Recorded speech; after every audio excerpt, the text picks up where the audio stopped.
Donc victoire importante contre le deuxième. Le résultat compte plus pour le reste de la saison. Enfin, la saison est finie. Mais au-delà de la performance, je pense qu'il y a un soulagement. Ouais, il y a un soulagement parce qu'on voulait absolument éviter les play-downs.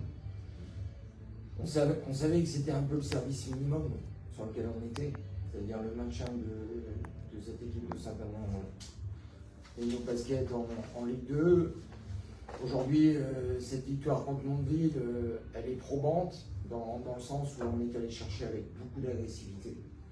On a fait un début de match qui a été parfait dans cette prise de confiance, dans cette volonté de bousculer cette équipe de Mondeville, et puis on fait une première mi-temps qui est idéale. On connaissait un petit peu le scénario du match de Nice-Le Havre. On savait que Le Havre avait des chances de gagner à Nice. Oui, mais ils sont en libre. Et donc nous, il nous fallait absolument gagner. Et quand on s'est retrouvé en deuxième mi-temps avec un retour de Mondeville un petit peu sur le scoring, on n'a pas fléchi. On a eu des difficultés, mais on n'a pas fléchi. On a su garder de la maîtrise, notamment avec notre ligne arrière qui ont été excellentes, entre Stella et Keishana. Et ça nous a fait vraiment du bien. Ça nous laisse un peu de frustration parce que quand on les voit jouer comme ce soir, on aurait aimé pouvoir faire plus de prestations comme celle-ci et on aurait très certainement pu acquérir 2 ou 3 victoires de plus et faire les playoffs. Maintenant, voilà, la saison a été comme ça, on a sauvé l'essentiel. Ça veut dire que le club sera en Ligue 2 sur la saison 2025-2026 et c'était ça le plus important. C'est ce qu'il fallait. La fille du match, j'ai repéré Biguessard, stratosphérique partout. Ouais, super importante en première mi-temps. C'est elle qui nous permet de nous asseoir sur notre jeu offensif avec énormément d'impact, de l'agressivité, des situations qu'elle arrive à provoquer. Une deuxième mi-temps un peu plus complexe parce qu'on est un peu bousculé et que sur leur zone presse on a été un peu trop large. Mais elle a su aussi, encore une fois, sur cette deuxième mi-temps, marquer des paniers importants. Donc oui, elle fait partie de ces joueuses qui se sont détachées un petit peu dans la performance. Mais on peut facilement rajouter la première mi-temps d'Adèle, qui se blesse malheureusement, mais l'entièreté, entre guillemets, du match de Keishana et de Stella, ça a été aussi 2 très belles prestations.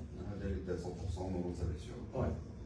Pas de déchets, c'était le retour en grâce et malheureusement. Donc maintenant que la saison est finie, on est début avril. La suite. La suite, c'est de se projeter un petit peu sur la construction de l'équipe de l'année prochaine.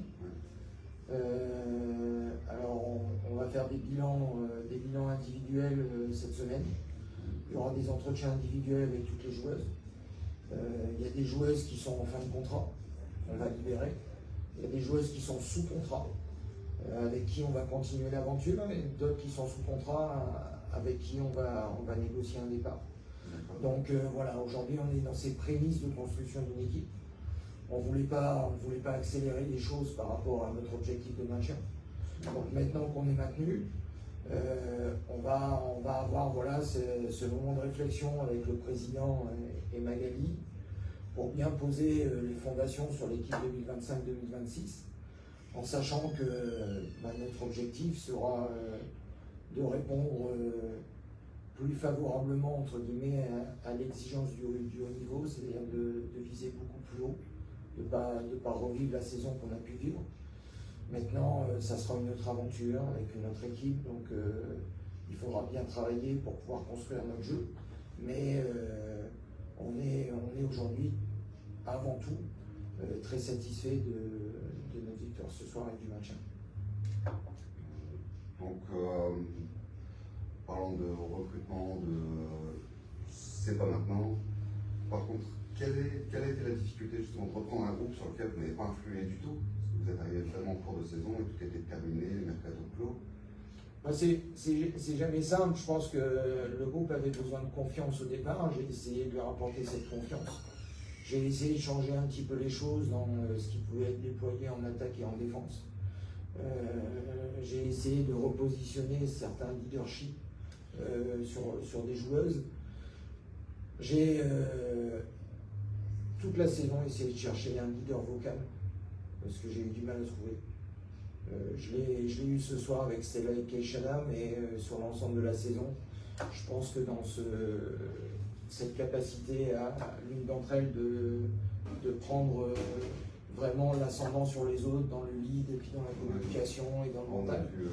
On a récupéré les finales. Voilà, aujourd'hui ça a été fait, mais sur les autres rencontres ça a été difficile. Il y avait une bonne ambiance sur le groupe, il y avait une certaine cohésion, mais dans la difficulté, on avait du mal à se mettre ensemble pour avancer, pour faire le dos rond, pour pouvoir rebondir. On avait tendance à lâcher un petit peu. Et c'est très certainement pour ça qu'on se retrouve là aujourd'hui, simplement à la 10e place du classement. Donc voilà, après moi je félicite vraiment le groupe parce que au quotidien c'est un groupe qui a travaillé, qui a amené des choses. Je pense qu'il nous manquait un peu de physique sur cette équipe pour pouvoir rivaliser sur les équipes de Ligue 2. On a réellement besoin d'un vrai poste 3, donc ça sera une des priorités de recrutement.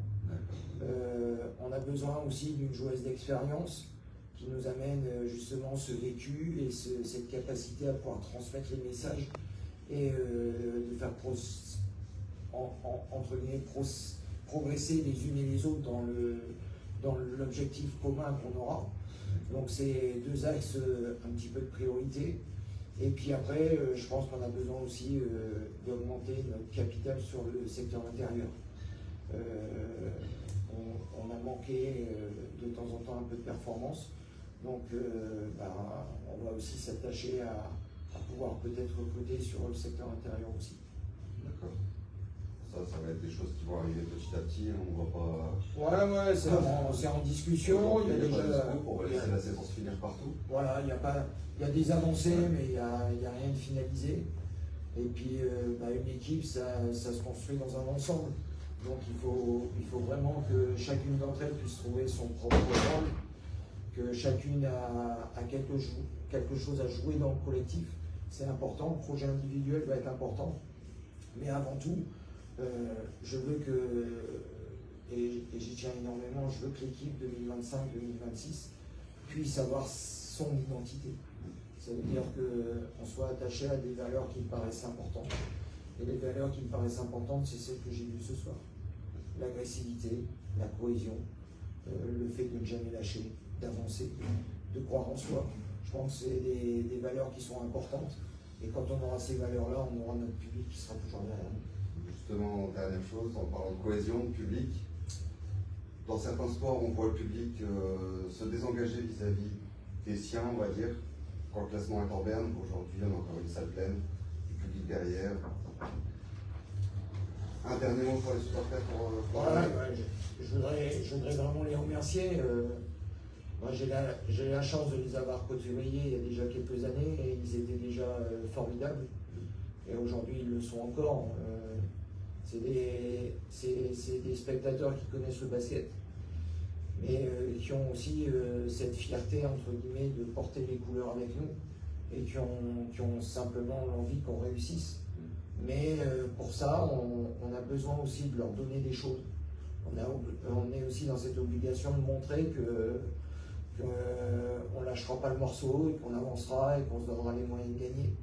Et réellement, voilà, la terre de Saint-Amand, le club de Saint-Amand InnoBasket, c'est une vraie identité là-dessus. Et je pense que tout le monde a envie qu'une seule chose, c'est que cette équipe puisse de nouveau briller, et puis un jour ou l'autre, de nouveau retourner sur la Ligue féminine. Parfait. Merci.